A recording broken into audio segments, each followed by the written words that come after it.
welcome back to my YouTube channel, and for today's tutorial, ituturo ko sa inyo kung paano i-turn off ang auto-update ng Messenger. But first, kindly subscribe to my channel and don't forget to hit the subscribe button and the bell to notify you for my new updates.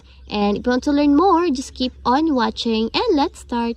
So for today's video, gagamit tayo ng Messenger application. So i-open na natin. So, pag-open ng inyong Messenger application, i-click nyo lang yung 3 horizontal lines na nandito sa upper left corner ng screen. Then, click nyo naman itong settings sign na nandito sa upper right corner. Then, pagka-open ng settings, scroll down nyo lang. Then, hanapin nyo yung app updates. Then, i-click.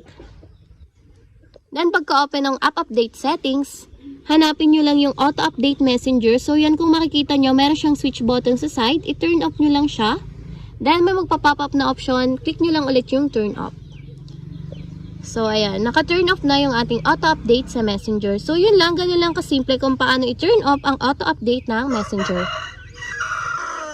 If you have a question, kindly comment down below and don't forget to hit the subscribe button and the bell to notify you for my new updates. And thank you for watching! Every day, late at night, not okay. All I want, and I pray